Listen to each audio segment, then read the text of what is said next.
Okay, welcome back. This is section 1, lesson 2. The lesson title is Operations of Arithmetic. Remember, make sure you get your section number and lesson number and all the titles written down if you're not following along with the guided notes. New vocab word today. It's called variable. Whoops, don't want to do that, I guess. Variable. Okay, a variable is just a letter that's used to represent any number. Okay, so variable is a letter that can take the place of any number. We'll talk about what that means later.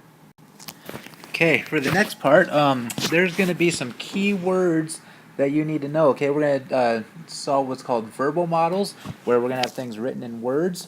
So I want you to make a table. Okay, at the top of your table, there needs to be a column for operation, a column for words to know, and then a place where we're going to put examples.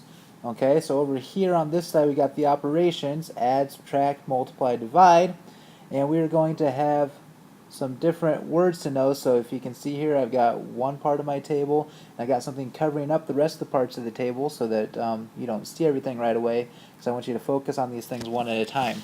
Okay, so let's talk about addition first. Some key words to know for addition. Now, you probably know some of these already, and I'm only going to give you a couple of them. Okay, but for addition, you need to fill in your table with the words sum, more, and total. Okay, sum, more, and total. And out of those ones, the big one you really need to know is sum. Okay, that word is very important. You have to know that that means addition. Okay, now I'll give you an example over here of a verbal model. Okay, it means the sum of 5 and 4 is 9. Okay, so when I'm looking at this, okay, I'm looking at the word sum, and that tells me I'm going to add. Okay, so sum means add. And it says the sum of 5 and 4 is always means equals. Okay, so essentially what I'm saying is if I take 5 and 4, I should get 9. Okay, so 5 plus 4 equals 9. The sum of 5 and 4 is 9. Okay, subtraction. Some key words you need to know are difference, less, and how many more. Okay, so again, talking about subtraction, key word to know is difference, but these other ones are also very important. Okay, so the difference of 9 and 5 is 4. Okay, this word difference right here tells us to subtract. The difference of 9 and 5 is 4. Again, is means equals. So if I'm going to write this out, I'm going to write this out as a problem that goes just in this order. The difference of 9, and again, difference means subtract, of 9 and 5 means equals 4. So they're saying 9 minus 5 equals 4. Multiply. Words for multiply. Key one to know is product. Okay, now sometimes you'll see the word multiply, and that tells you right there. Or another one you might know is times. Okay, that's another good one to know. But multiply, or product, means to multiply. So if I'm looking over here again, whoops, at my example, okay, product means times. Okay, notice here, I put a dot for times. Okay, in this class, in pre-algebra and algebra, you use x's a lot as a variable. We talk about what variable means. It's a letter to represent a number. You use x as a variable a lot. So when we write multiplication problems, we want to stay away from x. Okay, so it says the product of 5 and 4 is 20. So I can write that like this. And that's the way you guys are probably used to seeing it. 5 times 4 equals 20. Okay, I can also write it like this, and this is the one we're going to use the most. Right there. And another one you need to know is this.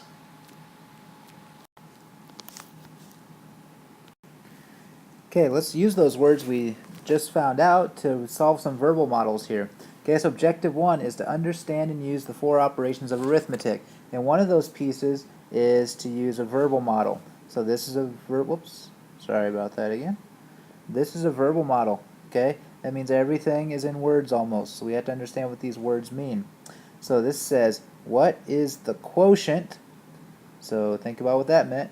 when the product of 3 and 6 is divided by the sum of 3 and 6.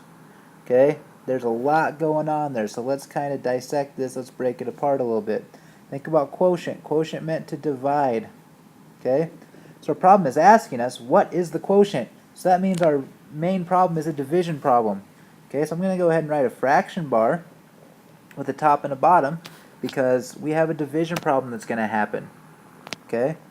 And then it says, when the product of 3 and 6 is divided by, when you see those words divided by, that's like the splitting point of the problem. Okay? That tells us the two things we're going to divide. Okay, one thing we're going to divide is the product of 3 and 6. Okay? So think about what product means. Product meant times. So the product of 3 and 6 is divided by, so we got our divided by sign, we got our fraction sign already, the sum of 3 and 6, and sum meant add. Okay, so what is the quotient division problem? We're dividing the product of 3 and 6 by the sum of 3 and 6. Okay, well, we know what the product of 3 and 6 is. 3 times 6 is 18. Okay, and we want to divide that by the sum of 3 and 6. Well, 3 plus 6 is 9. Okay? So the quotient of those two things, 18 divided by 9, equals 2. And there's our final answer. Okay? Again, notice my final answer is in a box or a circle, something that lets me know, or lets Mr. Ayers know that this is where my answer is. Okay? Let's go to example number 2. Example number 2 says the product of 10 and 2 is how much greater than the sum of 10 and 2. Now this one's a little tricky. Okay, let's stop and think about what this means. It's asking us about the product of 10 and 2. That means that we want to multiply 10 times 2. Okay, and these words right here, how much greater. Okay, I'm going to erase that real quick for us. Try that again. Okay, so the product of 10 and 2 is how much greater. Now, how much greater sounds a lot like that one I gave you that says how many more or how much more. That means we're going to subtract. Okay, so we're going to take the product of 10 and 2 and subtract the sum of 10 and 2. So sum means add. So the product of 10 and 2 is 20. We're going to subtract the sum of 10 and 2 because we want to know how much greater. That means subtract. So the sum of 10 and 2 is 12. And now we've got our problem, 20 minus 12.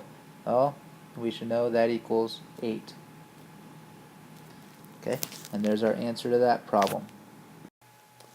Okay, we're still sticking with objective 1 here. This is example number 3. There's a part A and a part B. It says simplify and check. Okay, simplify just means they want you to perform what it's asking you to. Okay, so problem A says take 706 minus 327. So I'm going to write 706 minus 327, and we just need to subtract those.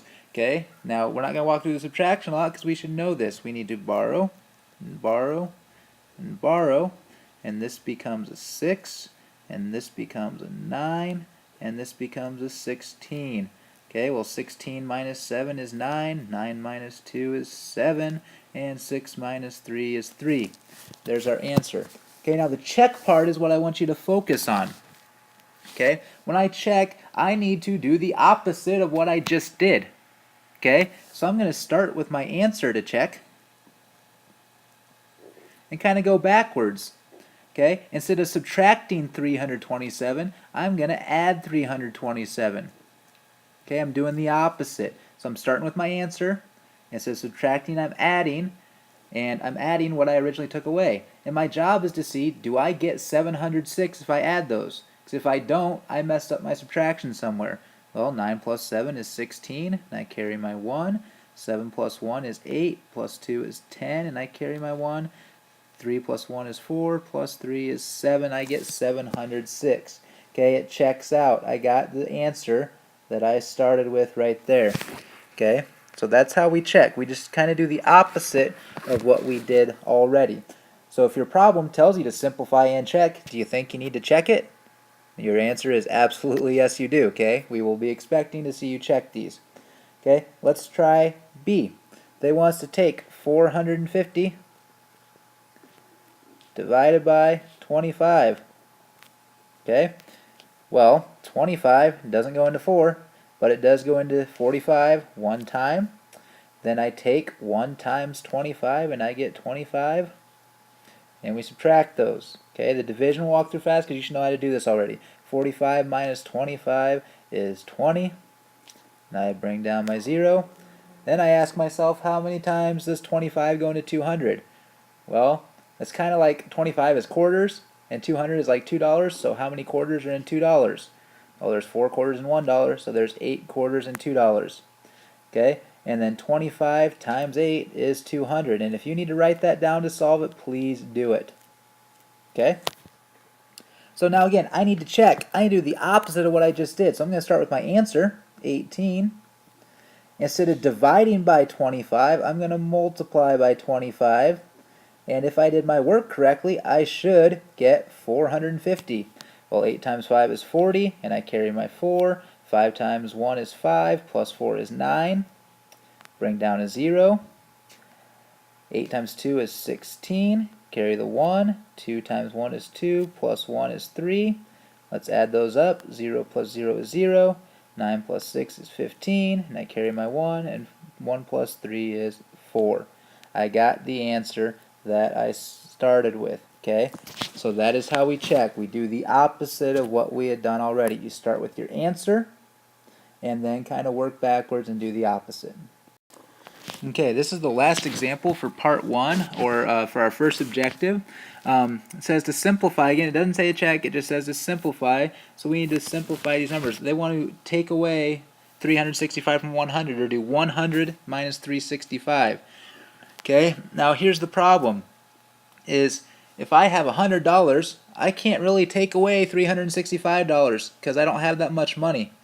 Okay, so to do this problem, we kind of just flip these around. So I'm going to do 365 minus 100.